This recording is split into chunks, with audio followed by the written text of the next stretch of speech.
Hello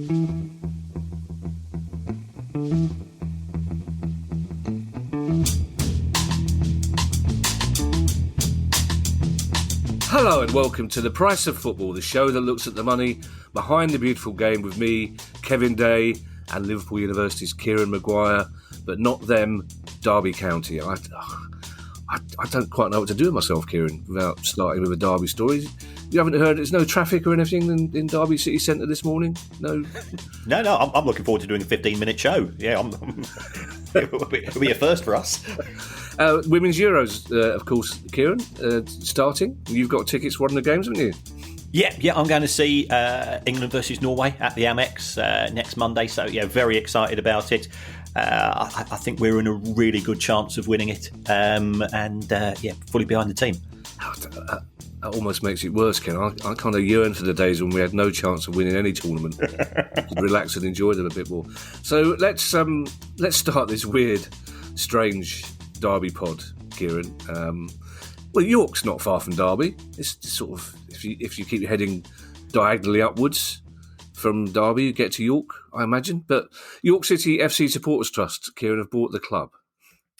Yes. Again, I think this is a classic example of a previous owner perhaps not being completely invested in the club, both financially and emotionally. So it was owned by a company called JM Packaging, which isn't, it doesn't really roll off the tongue in terms of historic love of the game. And I've always had an affection for York City because, you and I both love football kits. Oh. Can you remember that I think it was an Admiral kit where they had the Y on it on the front of the shirt? Maroon shirt with a big Y on it. That was a cracking kit, that was. Absolutely. So I've always I liked them just for that reason. So the Supporters Trust, and if this is an intriguing story, and perhaps we'll get the trust on.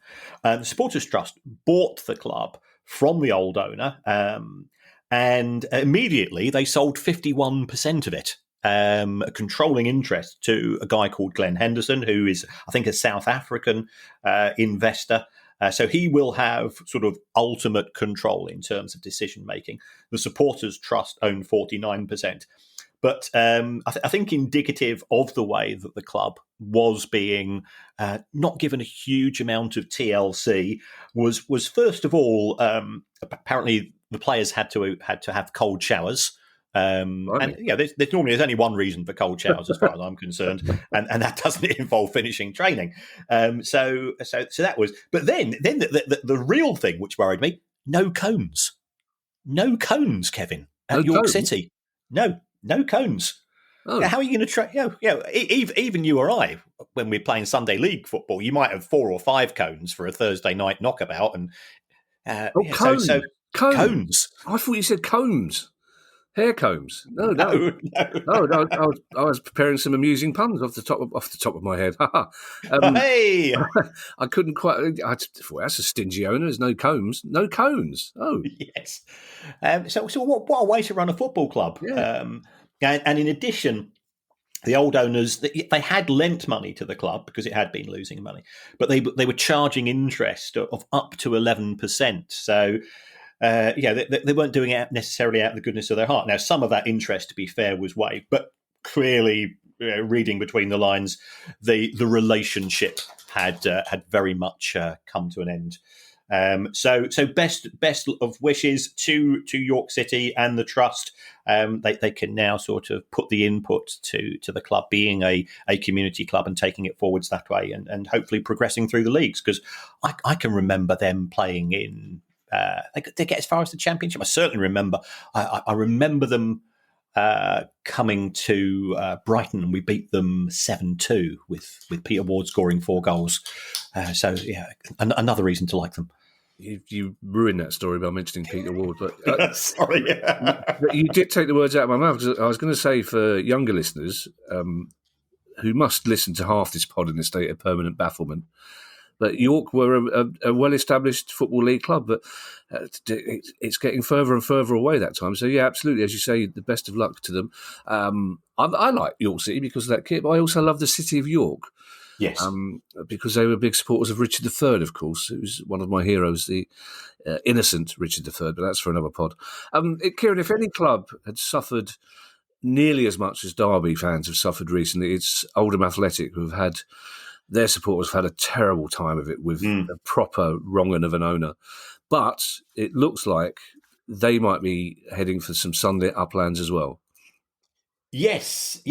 Hurrah, and indeed hurrah. Abdallah Lemzagam, the owner of the football club, and also Brass Bank, which intriguingly is not a bank, but owns Boundary Park. It looks as if there is a deal to sell the club and the stadium. And we've said, and we've observed also that separation of football club from football stadium makes what can be an uncomfortable situation far more awkward, and that there is little justification for it. So it looks as if the deal is going to be signed within 4 weeks. Now, as far as the new owners are concerned, all that we're getting from sort of the Oldham press is that they are unnamed, which doesn't really help us, and they're local. I mean, that if they're local, the good news is that rules out Lawrence Bassini. So, I take that as a positive. But Oldham have suffered. They are, of course, the first club to have played in both the Premier League and now the National League. But the National League fixtures have come out this morning. We're recording this on the Wednesday, and it doesn't matter what division you're in. You can have been relegated 2 or 3 times on the trot.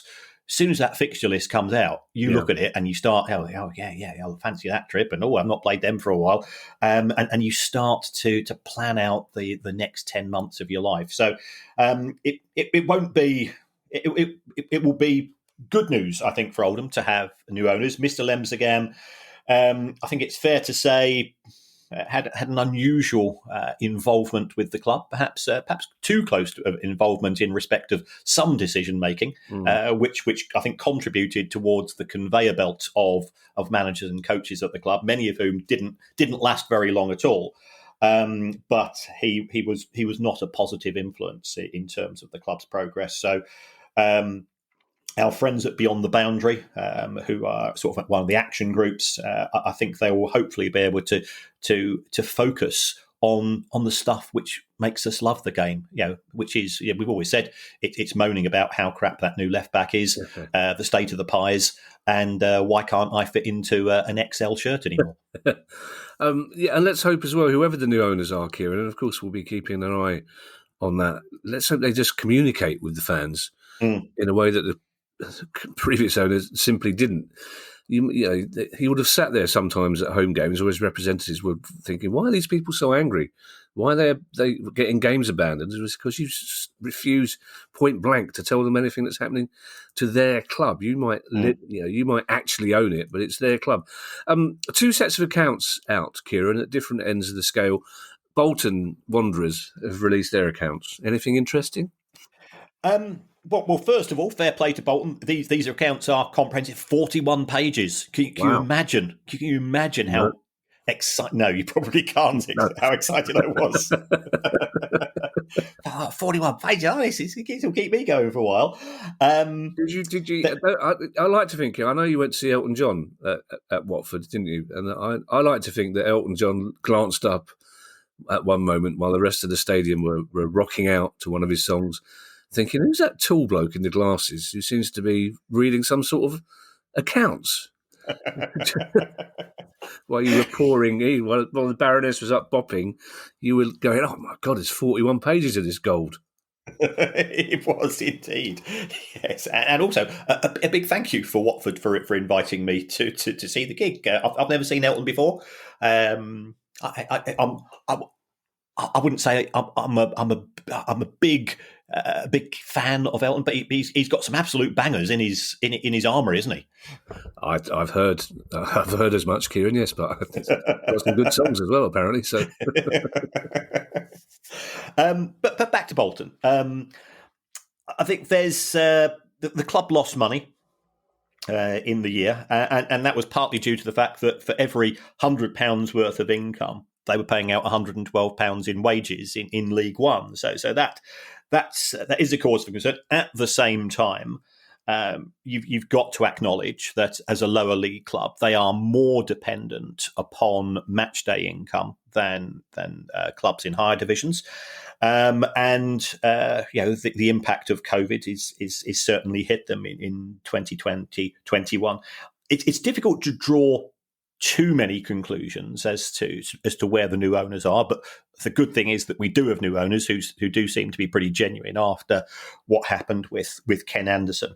When Ken Anderson, for people who are not aware of this, was previously banned from being a director of, I think, of any company in the UK for a period of about 5 to 6 years, owing to something to do with VAT. I'll say no more than that. That didn't end particularly well. 950 grand on loan interest in the year. That's it's a sizable proportion of your wage budget. So hopefully that can be dealt with. The club does have liabilities of over £30 million, which again have been run up in a relatively short period of time in respect of the change of ownership. But the good news with regards to that is some of those loans are being converted into shares, and the advantage of having shares over loans is that they don't have to be repaid. So I think they're an okay set of accounts. I think Bolton's going to continue to need funding from the owners for a while until ultimately they're looking to become a sustainable club and stand on their own 2 feet, but they're not there yet.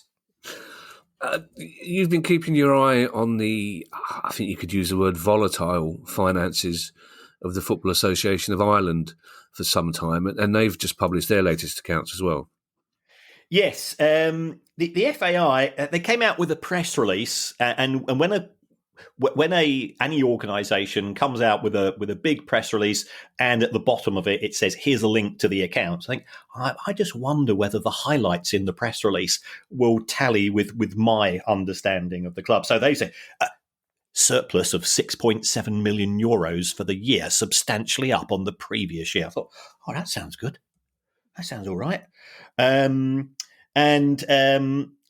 I go into the accounts, and it turns out that 50% of their revenue came from government grants, the vast majority of which was to do with covering their arses for COVID.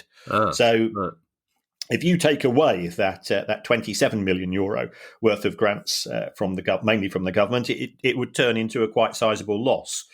They've got debts of over 60 million euro. They don't own the National Stadium. Instead, they have to pay rent on that, and they're paying 50k a week rent on that. And it looks like, as well as having debts of 63 million, quite a few people with whom they have arrangements, I think the likes of UEFA and Aviva in respect of various sponsorship agreements, have paid monies in advance of getting the services in return. So I know that the FAI are coming out of a pretty troubled period of time. I don't like to blame people for things like this, but in the case of the FAI, I put this firmly at the behaviour of John Delaney, the former person in charge. And again, I know I've mentioned this book on a couple of occasions. Yeah, read Champagne Football, which would just reveal the absolutely jaw-dropping nature of how he ran the club how he ran the FAI effectively as a fiefdom, and that was never good. So there's going to be a while before the FAI truly is recovered. Yes, it's still in existence. It's had to go cap in hand to the government, but the government has supported it. I think it's further indication that football as an industry is too precious to be allowed to be ruled unless there's proper governance, and there was a complete vacuum of governance at the FAI for far too long. I understand, Kieran, how a league club, could run up huge debts. In fact, most of them do. That's part of their business model. How does a national FA manage to run up debts of 63 million euros? Is that still to do with overspending by people like John Delaney previously? It's just poor cost control. Right. one way of being popular is handing out money for nothing, and that's fine until that money has to be repaid. Just ask Rishi Sunak, and if we recall, this isn't a political show, but when the furlough scheme was announced, it was, oh, this guy's giving away free money. This is absolutely fantastic. And his stock politically was very high. Well, I think the same was in respect of John Delaney. He was very good at telling people what they wanted. He was actually quite generous in terms of the FAI giving grants to individual clubs. And of course, the FAI had to get that money in the first place. But nobody was really asking, okay, well, this money's got to come from somewhere, and then sort of when the carousel stops, when the music stops, then the problems arise. This next news story, Kieran, is slightly alarming. Maybe a quarter of a red flag, half an alarm bell. Wigan Athletic's chief executive has apologised after the club's wages were paid late for a second month running. Yeah, we've had this discussion in respect of other clubs, and if you take a look at some of the other clubs that have been impacted by late payment of wages, we've got Bury, Reading, Derby, Sheffield Wednesday, Macclesfield. All of those clubs have had points deductions, for example. And so therefore it's not a gang that I particularly want to join. Yeah. Now the chief executive, first of all, fair play to him. He has gone public on this and says, yeah, we've got it wrong. It shouldn't happen. It does occasionally happen. I was talking to somebody involved with the business recently and says, 1 month we knew we were going to have a problem. And what we did is that we went to the staff and said, look, we're going to be 3 days late. If anybody has rent or direct debits going out and is going to miss those payments, we, the directors, will cover them personally. So we don't know whether the Wigan owners were similar with regards to their employees, with regards to that. If it happens once, you can say, okay, yes, technical hitches arise. It shouldn't happen once. It certainly shouldn't happen twice. So, as you say, it's a quarter of a red flag. Wigan certainly have been successful in 21-22. They've come out of administration, but they're now they're back in the Championship, which are all positive things. But this is a bit of an own goal, but hopefully won't happen again. Is it a technical hitch, Kieran? Because I mean, most people like me will assume it's a cash flow problem, but they're saying it's just some kind of computer glitch, are they? Yes, yeah. I think I think there were bank holidays perhaps at the end of May, right? But most people know in advance when there's bank holidays and so on. Yeah. It just strikes me as a bit weird. They therefore go onto a watch list, and that's the danger, right? In terms of if they're trying to recruit players this summer, well, if I was a player's agent, would I be putting my players forward for a club that has just paid the wages late twice? I would be a bit circumspect with regards to that, because that wouldn't make me feel particularly comfortable. And at what stage, Kieran, do the EFL start to prick up their ears? I think if they'd been a lot later, it had been 2 or 3 weeks late, then certainly the PFA can become involved, and the EFL.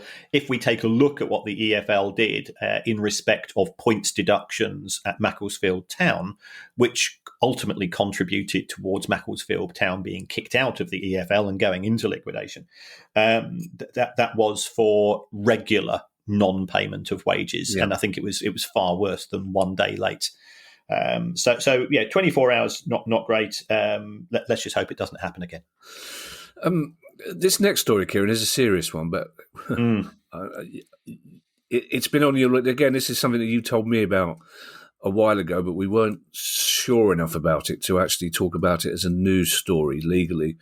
And a high-profile West Brom fan mentioned it to me recently, but in such a way it genuinely made me laugh, because there's undertones of Father Ted in there, in that the money was resting in my account.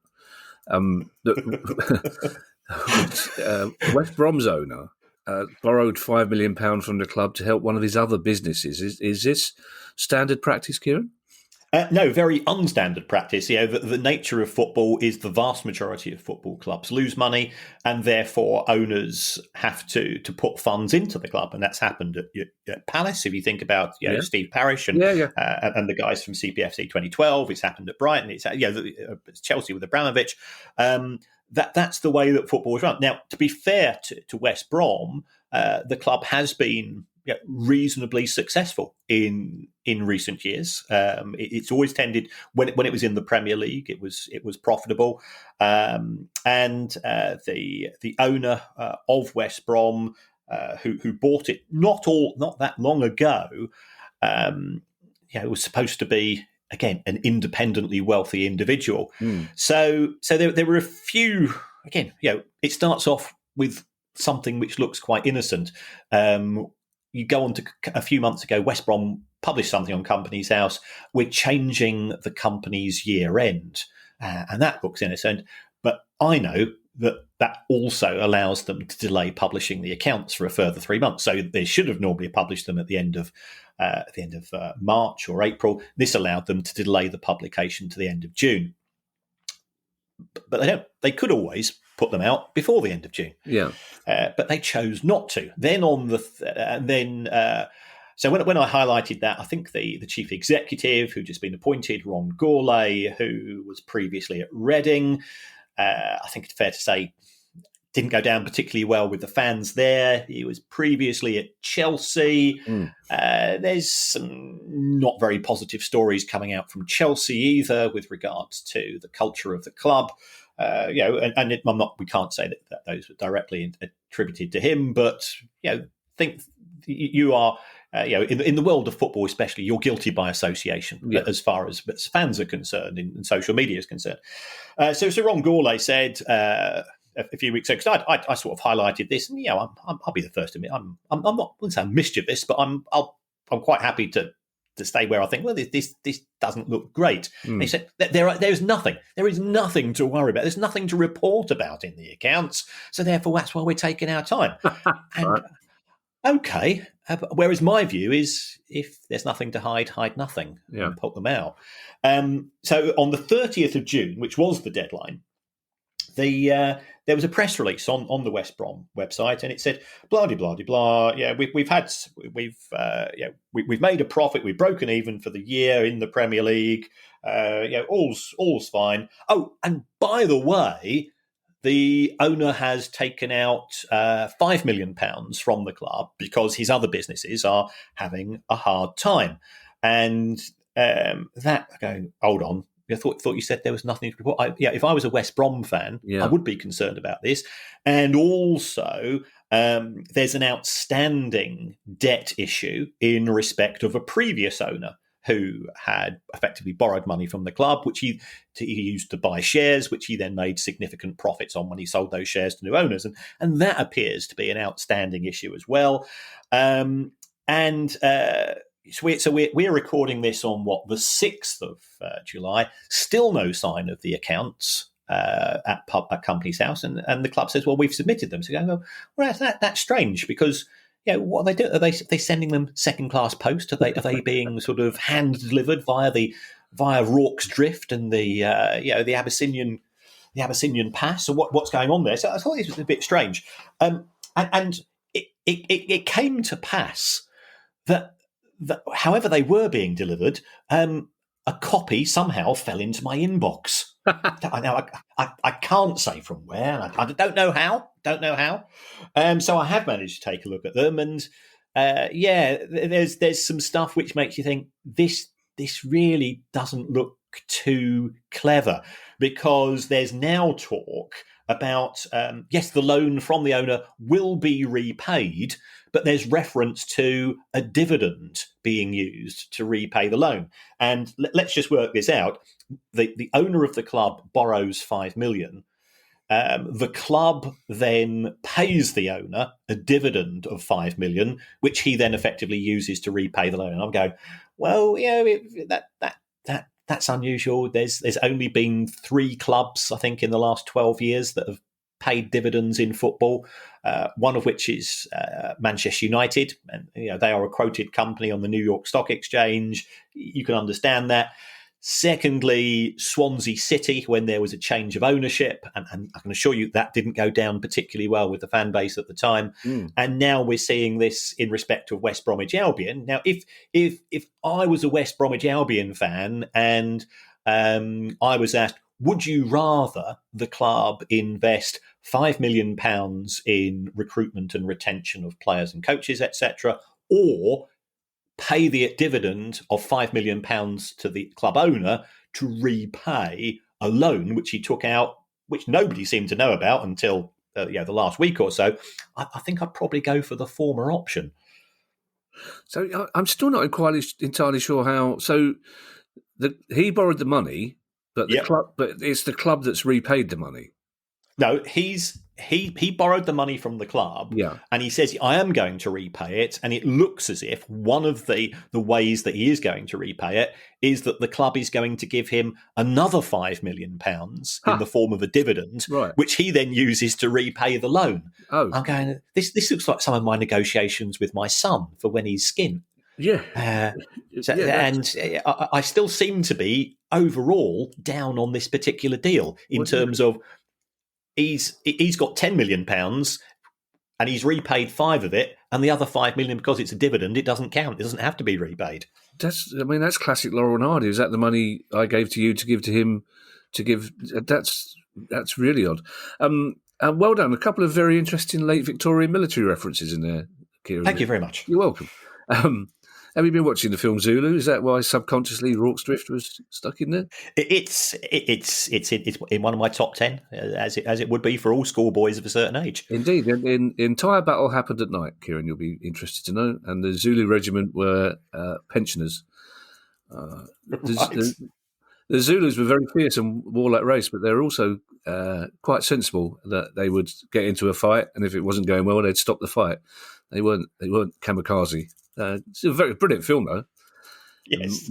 Michael Caine's 99% accurate posh accent, always worth watching. and how uncomfortable the boy from Bermondsey looks on the horse in that first. Yes.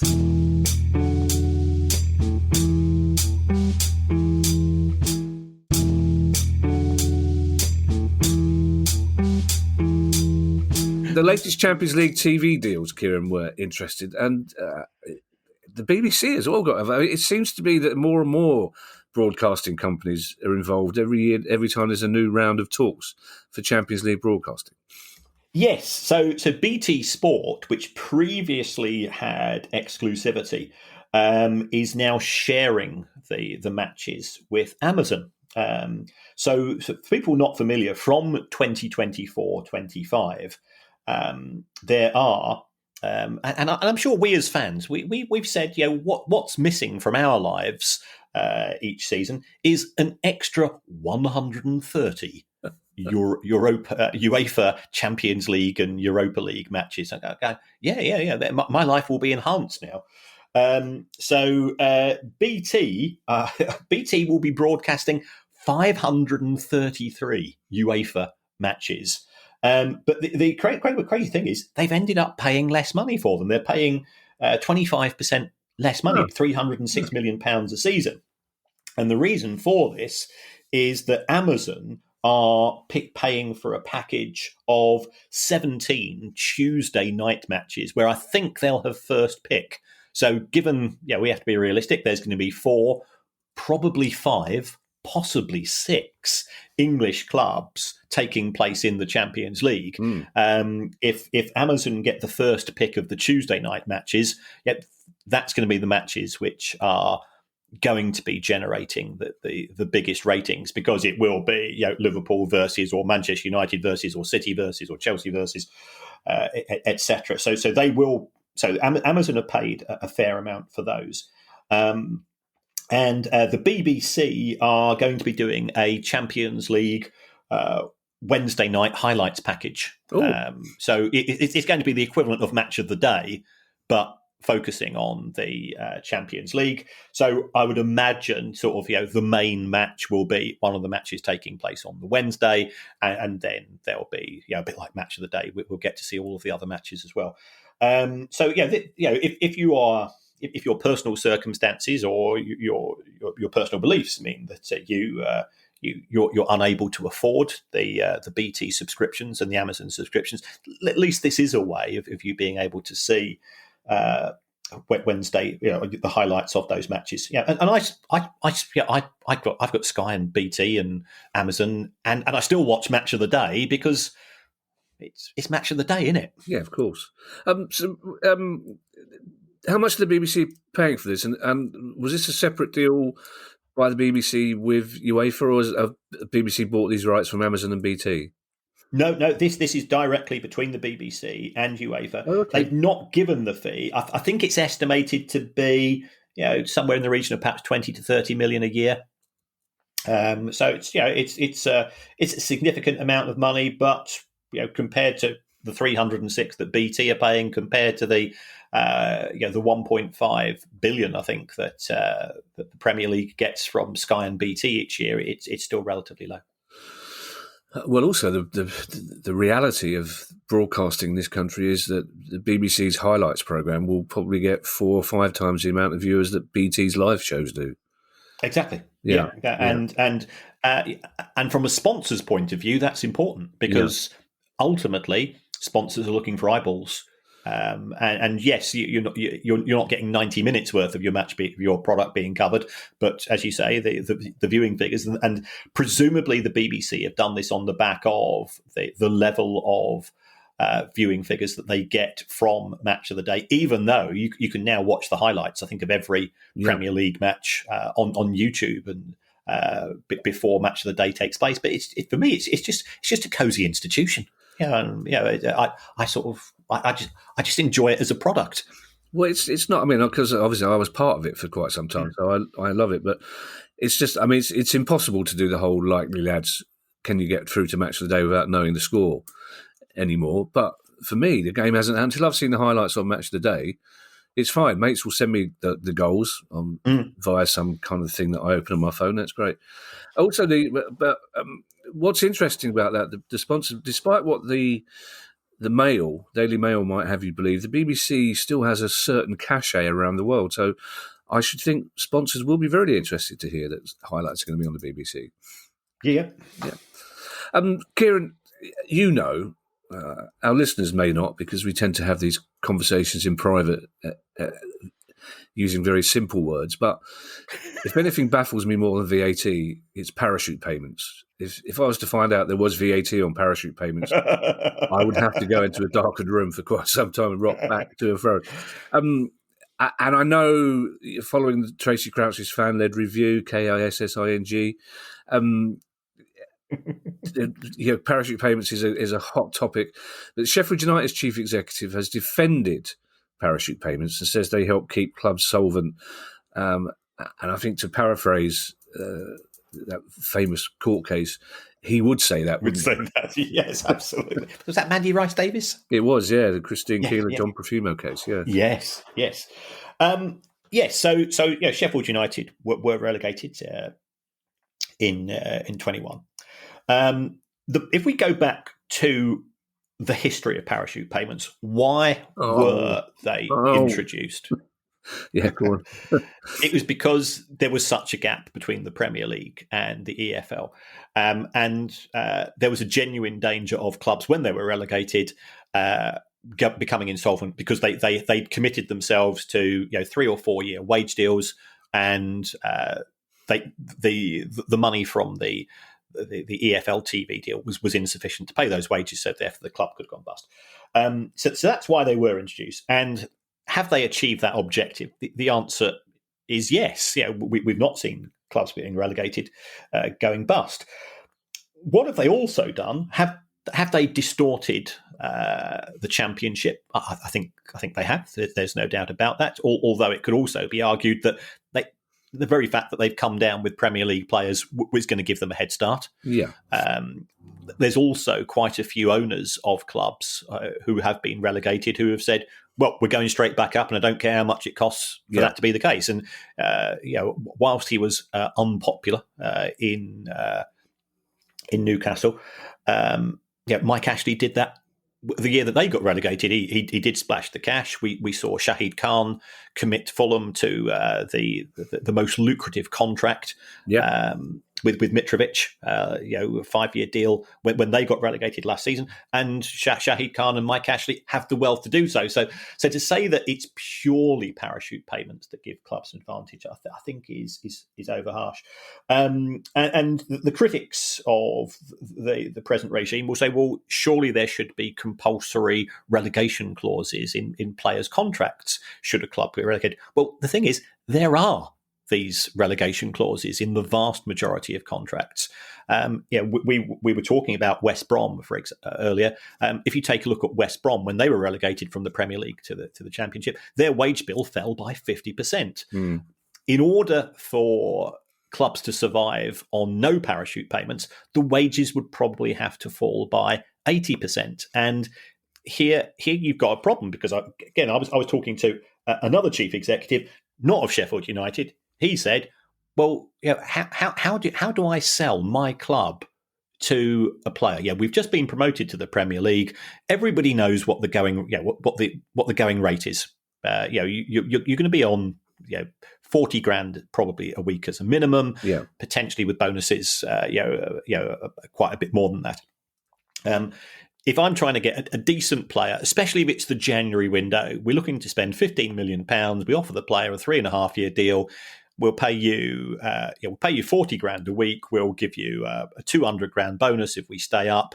But if you go down, you've got an 80% pay cut. And he says, if I make that as a proposal, the phone's put down immediately, because who's going to join us under those circumstances if we're in a relegation battle? So the problem with football is not the parachute payments themselves; it's the gap between divisions. And this is not just between the Premier League and the Championship, but also between the Championship and League One, and also between League Two and the National League. And that's why the EFL has parachute payments between the Championship and League One, and also gives parachute payments to its clubs when they get relegated to the National League for exactly this same reason. It's the purpose of a parachute is to cushion the blow. It does cushion the blow. It's still not is it addressing the problem of the inequality of distribution of money? No, it isn't. But that's the broad issue of the fan-led review. What will the independent regulator, should one be ever created? At the rate we're getting through ministers at present, it could be that Lawrence Bassini will become the sports minister, appointed by Boris Johnson, and I'm sure he'll have some interesting proposals for the regulator. Yeah, you see, Lawrence Bassini has had some experience in sport, so he's the last person Boris Johnson would appoint as the sports minister. 2 stories, Kieran. We're coming to the end of the news. Just a couple more stories to go. 2 of them involve Everton. And the first one is the takeover talks with Peter Kenyon have ended, which is interesting because they went very high profile very quickly, these talks, didn't they? And they certainly looked like they were serious. But is it Everton that have ended these talks, or Peter Kenyon? Well, this is a weird one.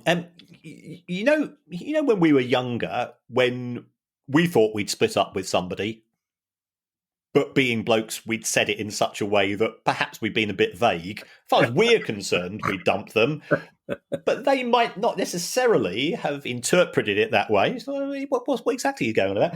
This appears to be what we've got with Everton and Peter Kenyon's group. So Farhad Moshiri, who is the owner of Everton, sources close to him, as we are reading in the newspapers, say the deal is dead. So okay, fair enough. And this happens all the time. There's at any one point in time, there's normally sort of 8 to 10 clubs that are in vague negotiations. Sometimes becomes more concrete with regards. So it's the nature of football. But Peter Kenyon's group, which is sort of connected to a guy called Maciek Kamiński, they're saying, well, the period of exclusivity in terms of talking to Moshiri has included, but we're the only show in town, so as far as we're concerned, we're still talking. So it does seem a little bit weird. Have they come in with such a low ball initial offer that Farhad Moshiri just thinks that they're tire kickers and time wasters and has therefore walked away? So we don't know. So it's possible that there will be not a takeover, but possible is not the same as no chance whatsoever. Would be the conclusion to reach here. Better news for Everton, or more positive news for well, it's just tautology, isn't it? More positive as in this has definitely happened. Leeds United and Burnley have decided against pursuing their legal action over Everton's losses. In Leeds' case, probably because they're too busy selling off their best players to sue anybody.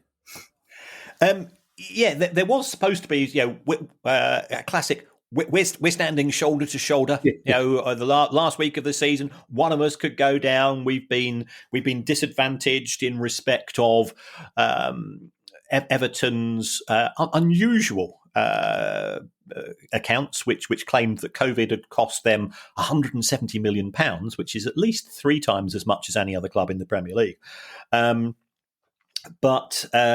That they said gave Everton some form of advantage, and therefore they were going to seek financial compensation for it. There was never a serious attempt for a points deduction or a reversal of relegation. It was always going to be similar to what we saw with Carlos Tevez and West Ham and Sheffield United, financial compensation.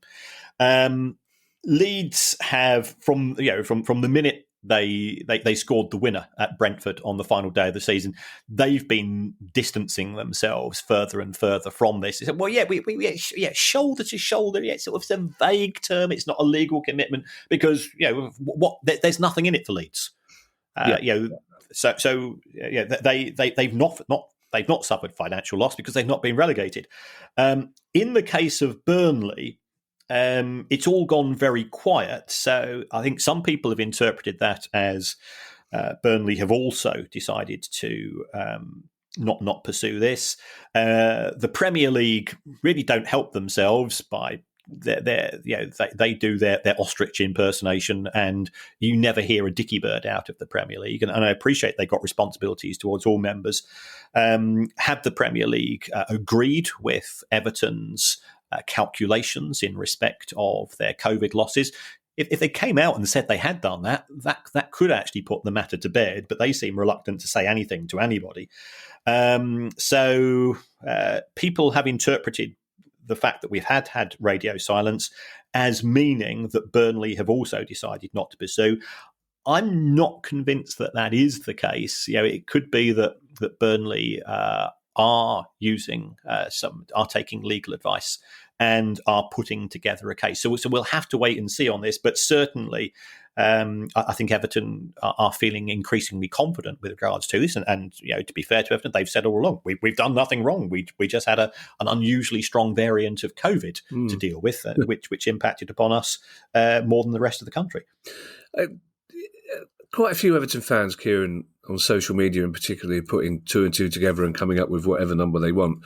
It's Richarlison's gone, rumours of other high-profile players leaving Goodison Park. Is this a sort of rectifying the FFP situation, or are these just players that have reached the end of their career at Everton anyway? Because there are quite a few Everton fans who are thinking that this is an attempt to redress the imbalance to get back within FFP regulations. Well, I think they're absolutely right. Everton spent £568 million in the first 5 years of Farhad Moshiri's regime at Everton. So on a quantitative basis, you've got to doff your hat in his direction. On a qualitative basis, and here we've said we know nothing about football. We're not in a position to say whether those purchases have been good or bad. Like, they don't appear to have accelerated Everton up the table. So I think you can draw your own conclusions there. There was an article in one of the papers in the last couple of days from somebody who was quite senior at Everton who left, who was saying that, well, the owner was trying to push for certain players to be signed and this, that, and the other. So, but for all we know, that could be grapes which are not sweet. and you always take these things with a degree of caution. But certainly Everton have incurred such substantial losses, over £100 million a season for the last 3 years, that they've had to address that by getting high-paid players off the wage bill. So, we've had Theo Walcott's gone, but they had James Rodriguez. He was on 200 grand a week. He's gone. Richarlison he came on in a big contract. After 18 months there, he signed a contract extension, which is football speak for a big pay rise. So all of this is geared towards trimming that wage bill, which was looking quite bloated as far as Everton were concerned. So I think Everton fans need to go back to a sort of the austerity style spending that perhaps they saw under Bill Kenwright, but at least they had more of a sustainable club. Yeah, get some dogs of war in. Did you say grapes which are not sweet? Yes. What a lovely expression. Is that an accounting expression I've not come across? It's a polite way for saying sour grapes. Oh, I see. Oh, blimey. I'm really grasping the wrong end of the stick this morning. I didn't realise that Barcelona had anything left to sell, Kieran. Yes. Really, genuinely. But they've agreed to sell a 10% stake in their media rights to a US-based investment group. Yes. You look at Barcelona and incoming transfers. Google that for 2022, and there's pretty much of a void. Barcelona have been subject to the financial controls which were set up by La Liga. And these are linked to the amount of debt that a club has to repay over the course of the next 12 months. And in the case of Barcelona, that's a lot of money. So you cannot sign players until you're given a wage cap, it assumes that first of all you repay your debt, secondly you pay your overheads, and thirdly whatever's left over is to pay wages. There are two ways of addressing that. First of all, you sell players, but the way that it works is that for every €100 worth of players sold, you can only spend 30 if you're in a poor position in your finances, or you try to generate other money from other sources. So in the case of Barcelona, what they've done is that they've agreed to give 10% of their media rights to an American organisation called Sixth Street for £178 million. But Sixth Street, that 10% lasts 25 years. Wow. So, we're going through to 2047. I think you and I will be, if we're still doing the price of football in 2047, we'll be doing, dribbling. Speak up, can't hear you. That's it. So it's not a lot of money in the wider scheme of things. It's the sale of a couple of players, but 25-year commitments is big. Yeah, we'll end up in the same old person's home when we bashing out Sex Pistols song and the old Joanna. That's right. Well, Kieran, for the first time in a while, we've got through a whole show without mentioning Derby. Oh, hang on. There's a page 2 on this script. Be still my beating heart. Could it be? Yes, there is. There is a Derby story, Kieran. Some of Derby's senior contracted players have taken legal advice over employment law that could allow them to rip up their contracts when the sale of the club goes through. Yes, and this has already started, I think, in respect of one of Derby's players who's moved to Germany. Under employment legislation, there's something called TUPE, T-U-P-E, which stands for Transfer of Undertakings for, I think it's for personal employment or something to do with employment. And this is to give protection to somebody if your employer changes.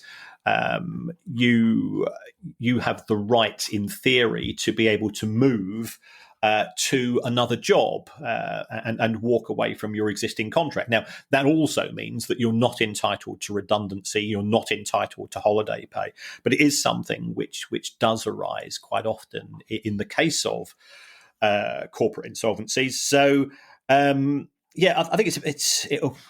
I can understand the new owners of Derby will be frustrated if other players take this up. because it could potentially mean that Derby get no compensation in respect of players moving on. I know Derby have already been in contact with FIFA, but that's going to involve potential legal costs. So it's making Liam Rossinia's job more difficult if any more of the players do take up this option. From the players' perspective, you can understand why they've done what they've done. Because when it got to the end of the 21-22 season, the administrators had said, well, we've only got money to take us up to the end of the season. Well, if I was in employment, I'd be saying, well, what about my future career? I start talking to other people, and that by all accounts, the players have taken their own legal counsel, who have said, yeah, you're free to move on. And you don't have to go through the traditional transfer regime. So, we had looked forward to not mentioning them, but in true producer Guile style, this is the equivalent of the EastEnders end of show music. The dum-dums. The dum-dums. Yeah, you called him, you called him producer Guile there, which that's his new name from now on. I'm sure listeners more acquainted with employment law than I am. It's been a long time since I was involved. Will tell you that TUPE can be a double-edged sword, because essentially my understanding is that what happens is, while the process is going on, yes, they can become free agents, but then they also miss out on potential signing on fees, etc. So it's not. It is a good thing. It's designed to protect employees in this situation. But I'd be interested to hear from anyone involved in employment law about whether it's necessarily a thing that the players should be doing now that the new owner has come in and seems to be an owner of goodwill and financial resources. But it's, in the scheme of things for Derby fans, this is a tiny little pebble. It's just a little, there will be little aftershocks of stories for the next season or so, I'm sure, because of what happened. But the good news is that we can't say it enough, that Derby can at least move on now. So that is a kind of positive note to end on. Thanks to everyone who's donated to the pod via our Patreon page. If you'd like to make a small monthly contribution to the pod, that's very kind of you, go to patreon.com/priceoffootball. And if you have a question you'd like answered on the show, email us at questions@priceoffootball.com. And in the meantime, I shall hand you over to Mr. Kieran Maguire for his customary farewell. Well, as always, folks, thank you so much for the support for the show. We genuinely appreciate it. It keeps us going, keeps us motivated. Patreon is one way of offering a bit of support for as little as £1 a month. And we're entirely very grateful for our Patreon listeners. And as a special aside for our Patreon listeners, I got an email from the publisher of the Price of Football book to say, because we've just gone through another sort of small milestone in terms of sales of the audio book. He's given me 10 audio codes for Audible. So if you want a free audio version of me talking about amortization for hours and hours upon end, if you just send us an email to prizes@priceoffootball.com, and if you're a Patreon member, the first 10 that do that will get a free Audible of me, which I'm not sure is necessarily something I'd pay money for.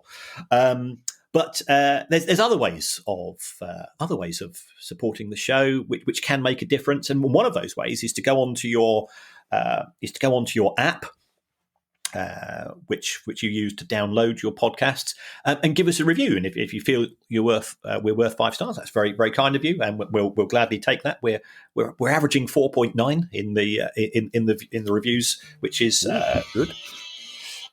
Which is really good, and it doesn't matter what you say. You could say you would rather have the show presented by Ghost-Faced Killer from the Wu-Tang Clan and Jenny Agutter. And the reason why I mentioned Jenny Agutter is that the remake of the Railway Children has just been made, and Jenny Agutter's in that. Well, not a remake, sort of the update in the post. In the post-Beeching report era of trains, and She was in that first one. She was in the second one. But more importantly, she was in, again, one of my top 10 films of all time, American Werewolf in London. No. And if you were 18 when you first watched that film, you'll know why I've said what I've said. Oh, you had me at Jenny Agutter. I'm sure people will be only too keen to hear your lovely voice on the audiobook, Kieran. That's very good news. Bizarrely, I was contacted last week by my editor at Bloomsbury to say I was the top-selling audiobook in the American football charts. Oh, superb. Yeah, and he was wondering how that had happened. And I said, that's not really a vote of confidence, is it? So I don't know how this has happened, but you seem to have sold quite... And he said, did you mention it on a podcast? I said, and I just love the idea. That's how otherworldly Bloomsbury are. That they think if you mention something on a podcast, you might sell an extra 50 copies of an audiobook. Bless them. You can sell an extra 50. You're still several billion behind Harry Potter, which is why Bloomsbury don't really care how many copies of my book they sell. Do. That's lovely. It's about time we offered our Patreon listeners something. I was asked the other day what our patrons get. Oh, nothing. Just it's all taken, no give. They get a shout out. They get our love. That's true. They get their names mentioned around the world. Sod, yeah, you're quite right. That's enough. That's worth £1 a week of anyone's money. Bye, everyone. Bye. The price of football.